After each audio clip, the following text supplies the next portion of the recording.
Out and About in Gwendolyn, the Outer Hebrides Adventure Part 3, Eriskay and Uist. That's both north and south. Well, we're all loaded up. There's Gwendolyn towards the stern. Captain's ready to go. And a goodbye, Barra. And let's go looking for Eriskay. Somewhere over there, mind the rocks. And there are plenty of them. But the captain got us there safely. Probably because he's done it before, and then it was our turn to disembark onto the island of Eriskay. The name originates from the Old Norse meaning Eric's Isle. The census of 2011 logged the population at 143.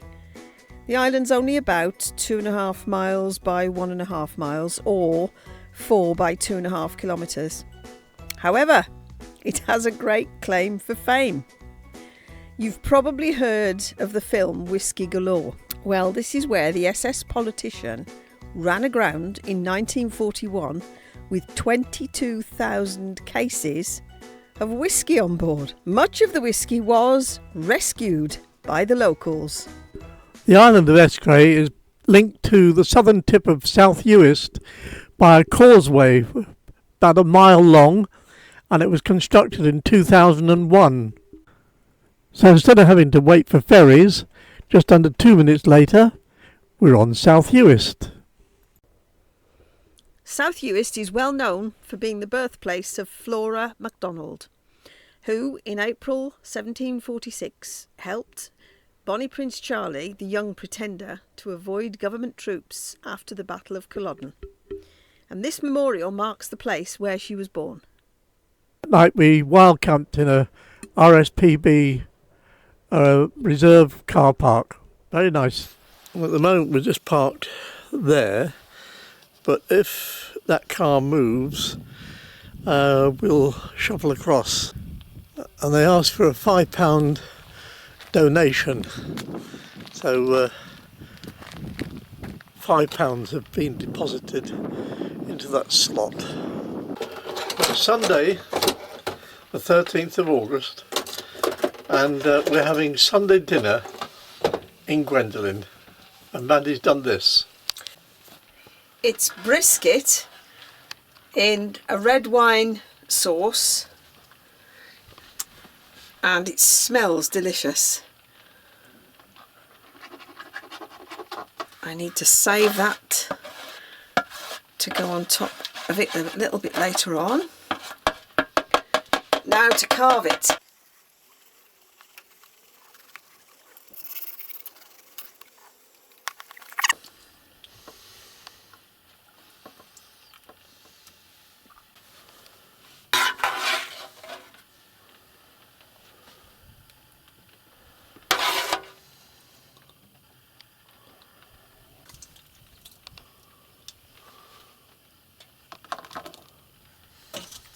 And all washed down with a glass of red wine.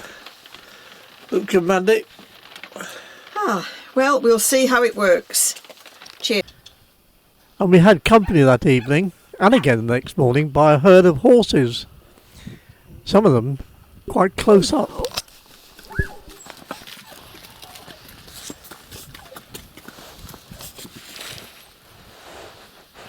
Hello. Oh, you are good baby. You good baby. No. Hello. And Mandy fell in love with this one. He even gave its back a rub. Good morning. It's the 14th of August 2023, and it's my birthday, and I'm 82 years old, and I'm surrounded by my gadgets. I have my EcoFlow power pack, which is charging my tablet and my phone, and behind my tea is my little battery pack there on my headphones. And I've been enjoying this morning because we got 4G again, so I was able to download a book and carry on reading. And I looked a bit of YouTube. So yes, but I woke up at 5 o'clock. And there are my birthday cards that came with us. The rest of them are house sitters are probably opening for me. We're crossing the causeway to Benbecula, and right on cue, here comes the rain. Let's have a look out to the side. There we are. It's quite flat and bleak and barren on the western side of these Outer Hebrides. And just in the distance, I don't know whether the camera's going to pick it up. There are some mountains in the distance. So we'll see. Welcome to Benbecula. Welcome to Benbecula, Michael. Thank you. And happy birthday. Thank you. From the girls and from me. Are you having a nice time so far? I am. Thank you very much. Good. Well, we've come to this place, which is the Hebridean jewellery shop. Let's take a quick look inside.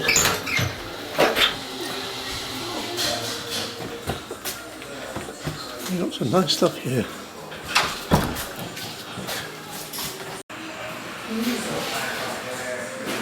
And they also have a cafe here where we're going to have a coffee or a tea and cake.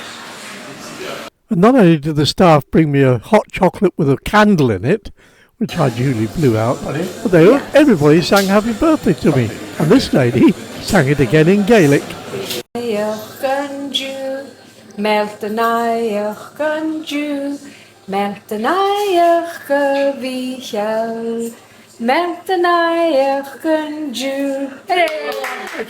you so much. Our friend Hugh from Pattingham recommended that we come to this place, Callan Shellfish Limited, and just look at this. This is what they do with all the old shells.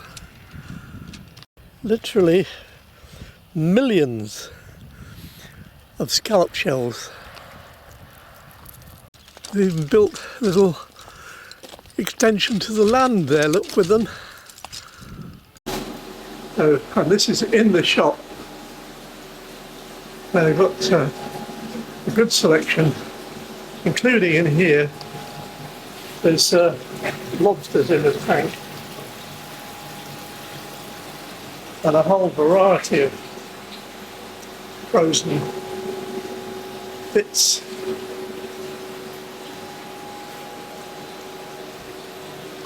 Some lovely, interesting dishes and plates and bowls.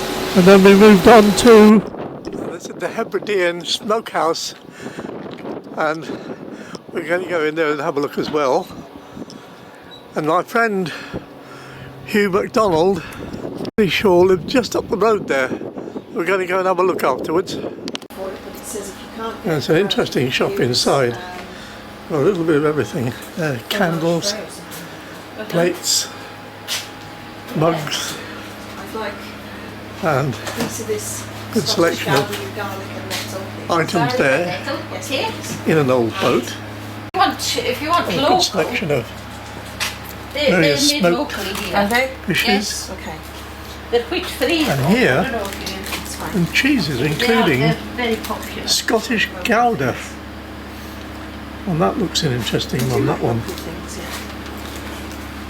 We went looking for Hugh's old family's croft, but nowhere had any names, so we just had to guess that it was this one. Well, for the next 2 nights we stopped, and it's absolutely fabulous. Moore's Croft campsite. There's beautiful views. Every pitch had beautiful views, and the pitch had been actually marked as reserved for us. It's the following day now, and I've had a good shower, and it's not a bad day. A little bit breezy.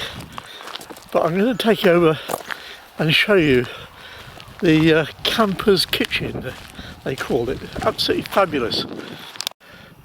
Yeah, it's in this little, I think it's been a some sort of crofter's building of some sort, but it hasn't got any windows in it, so I assume it was probably a barn or something like that. But camper's kitchen. Come inside and see this. Look at this. Absolutely amazing. Tables, chairs, books, and they're suggesting a book swap. A refrigerator and sinks and a kettle, toaster and hob there, microwave, and I don't know, it's an oven, what, another freezer or something, old-fashioned radio and a gazunder. Next door we have the laundry room. Come and have a look at that. And here it is, the laundry room, and Mandy's got some laundry going. Take a walk inside, and this is very comprehensive again. There's our washing going round. I like the posters. Right here. And in case you feel inclined, there's even an ironing board. Right. And an iron. Yeah. I love that. Oh, that's fantastic, that, yeah. Really good. And an Washing machine too. old-fashioned drying rack. And here, look, down here, spare food. So I suppose if you don't want to take it with you, if you're on your way home or if you've got leftover, it's quite nice. Just leave it in there. There's not a lot in there, but...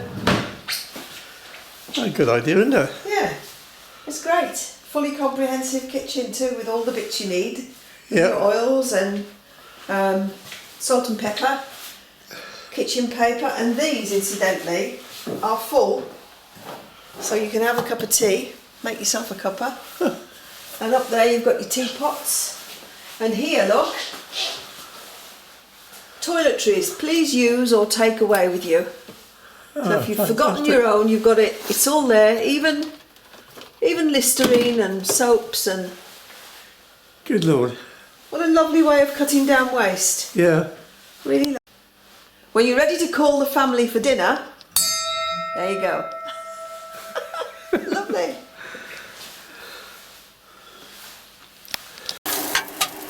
Gwendolyn's restaurant does a large variety of items on the menu, and tonight we have sausages and sausages for the dogs, plus this is chopped up garlic here, lemon and a glass of booze, and the chef here is producing. What are you producing? For Michael, I'm making sausage and mash. That's cheesy mash with onion and garlic gravy.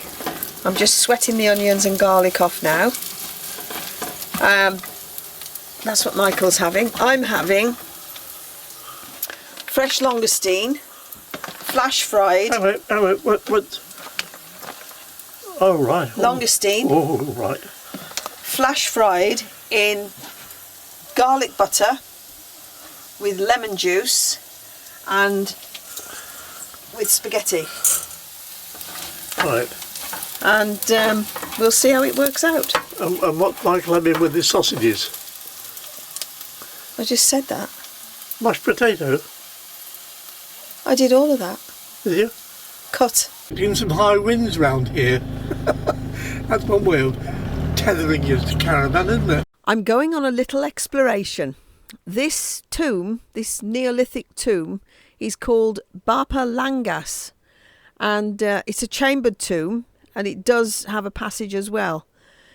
It's been investigated partially, but not in too much detail. I'd love to be on the team that investigates it properly. Well, we're now on the little island of Burneray, which is a small island right at the north end of North Uist, and we're going to have lunch in this place. Mandy? This is a Buddha bowl. Buddha bowl. The smoked salmon. Yeah. Oh no, mackerel. Smoked mackerel. Nice. And there's my haggis, neeps and baked potato. Well, after a very nice meal, we went to a place called West Beach, which Mandy was rather taken with. No, I'm not in the Caribbean. I'm on the island of Burneray, just north of North Uist, out of Hebrides. And we're having a meander through the sand dunes to get down to the most beautiful beach ever. Well, actually, according to the write-up, it's the third most beautiful beach in the whole of Europe. So we'll see. I don't know what number 1 and 2 are, but let's have a good look at this one. Well, if this is the third most beautiful beach in Europe, I'd love to see number 1 and number 2, because this is spectacular. There's Tilly and Luna in the distance, enjoying the sand. It's windy! The size of those sand dunes!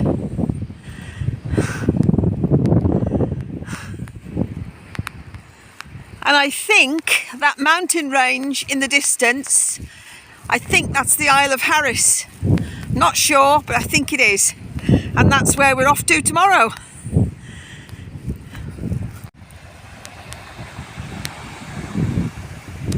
I'm not sure if I'll really be able to capture the essence of this place, the colours, the shades of the sea and the sky and the mountains, and of course the sand.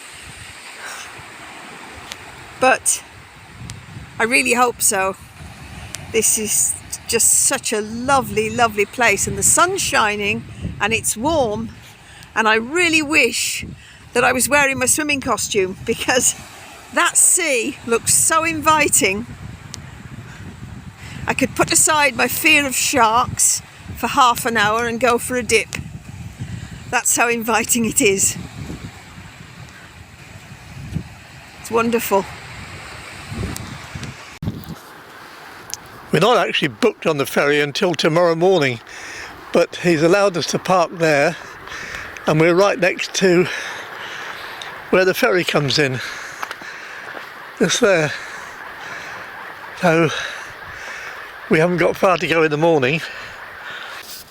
And it's very good here. They've got chemical waste, the toilet waste in there, and there's water if you need it, and rubbish bins. And that's where we'll be going tomorrow, the island of Harris. And here comes the ferry that will be going on in the morning. He's just completing his last run for the day. Well, just before he went, the harbour master suggested a better place for us to be, so we spent the night on the harbour wall. And the next morning, we embarked and sped off across the sea to Harris at 10 miles an hour. Well, thanks for watching, and I hope you come back and see part 4 and the spectacular island of Harris. Bye for now, and just for a bit of fun. If you ever go across the sea to Harris, then maybe at the closing of your day, you will sit and watch the moon rise over Uist, and see the sun go down on Burneray.